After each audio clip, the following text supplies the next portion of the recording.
नमस्कार दोस्तों, स्वागत है। आज बिहार की 25 बड़ी खबरों में सभी खबरों को जानेंगे सिर्फ 5 मिनट में। पर अभी तक चैनल को सब्सक्राइब नहीं किया तो सब्सक्राइब कर दें। आज की पहली बड़ी खबर, बिहार में 65% आरक्षण बढ़ाने का काम नीतीश सरकार ने किया था। राजद राजनीतिक रोटी सेंक रही।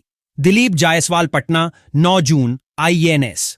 बिहार भाजपा के अध्यक्ष दिलीप जायसवाल ने विधानसभा में विपक्ष के नेता तेजस्वी यादव के आरक्षण को 65% बढ़ाने की मांग को लेकर दिए गए बयान पर जबरदस्त पलटवार किया है। उन्होंने कहा कि केंद्र में 65 साल, बिहार में 15 साल शासन के दौरान राजद कांग्रेस ने आरक्षण को लेकर कुछ नहीं किया। अब ये इस पर राजनीति कर रहे हैं।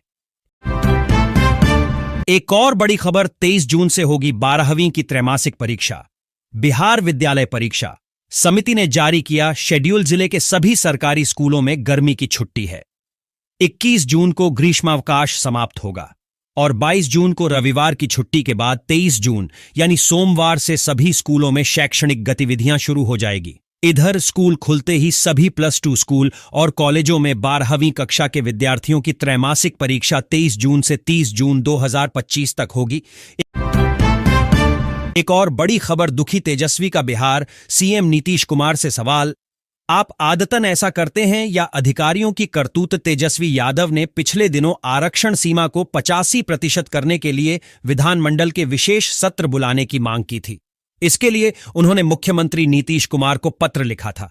सोमवार को बयान जारी कर उन्होंने उत्तर नहीं मिलने पर क्षोभ जताया।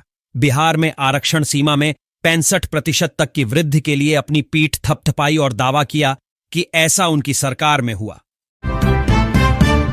एक और बड़ी खबर, 10, 11, 12, 13, 14, 15 जून को इन राज्यों में आंधी, बिजली और भारी बारिश का डबल अटैक। IMD का अलर्ट जारी। देश भर में गर्मी एक बार फिर अपने उफान पर है, लेकिन राहत की खबर भी है। मौसम विभाग ने देश के कई हिस्सों में झमाझम बारिश और तेज हवाओं के साथ मौसम के करवट बदलने का संकेत दिया है। आने वाले सप्ताह में कई राज्य बेमौसम बारिश, आंधी और तेज हवाओं के असर में रहेंगे। एक और बड़ी खबर, देश को छोटा दिखाने का अपकर्म न करें। हमारे सामने ऑपरेशन सिंदूर को लेकर देश के 2 परस्पर विरोधी दृश्य हैं। विदेश गया सर्वदलीय सांसदों के प्रतिनिधिमंडल ने इस तरह भारत का पक्ष प्रस्तुत किया जैसे देश पाकिस्तान केंद्रित सीमा पार आतंकवाद, जम्मू कश्मीर तथा ऑपरेशन सिंदूर को लेकर पूरी तरह एकजुट है और कोई विपक्ष है ही नहीं।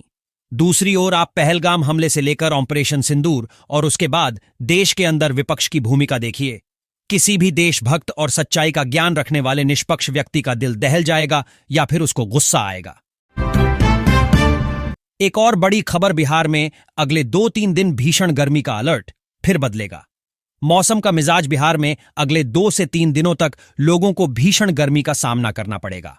मौसम विभाग ने चेतावनी जारी करते हुए कहा है कि अधिकतम तापमान में 3 से 4 डिग्री सेल्सियस तक की बढ़ोतरी हो सकती है, जिससे लू चलने और हीटवेव जैसी स्थिति बनने की संभावना है। इसके बाद मौसम में बदलाव के संकेत मिल रहे हैं।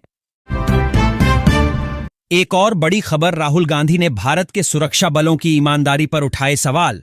कांग्रेस नेता के विवादित बयान से मचा हड़कंप। हाल ही में राहुल गांधी, जो कांग्रेस के पूर्व अध्यक्ष और प्रमुख विपक्षी नेता हैं, उन्होंने कई ऐसे बयान दिए हैं जो भारतीय सुरक्षा बलों और सेना के प्रति उनके नजरिए को लेकर गंभीर सवाल खड़े कर रहे हैं। उनकी ये टिप्पणियां न केवल हमारे वीर जवानों के मनोबल को नुकसान पहुंचाती हैं, बल्कि देश में विभाजन और अविश्वास भी फैलाती हैं। एक और बड़ी खबर, नीतीश का क्या होगा? चुनावी हलचल फिर तेज हुई। क्या है स्वामी? यूं की भविष्यवाणी, बिहार में इस साल विधानसभा चुनाव होने हैं और जैसे जैसे चुनाव नजदीक आ रहे हैं, राज्य की राजनीति में गर्मी बढ़ती जा रही है। मुख्यमंत्री नीतीश कुमार को लेकर उनके सहयोगी दलों में भी असमंजस की स्थिति बनी हुई है।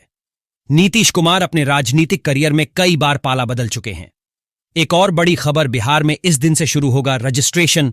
नेशनल इंटरनेशनल मेडलिस्ट होंगे सम्मानित। बिहार सरकार ने राज्य के प्रतिभाशाली खिलाड़ियों के लिए एक बार फिर से बड़ा अवसर प्रदान किया है।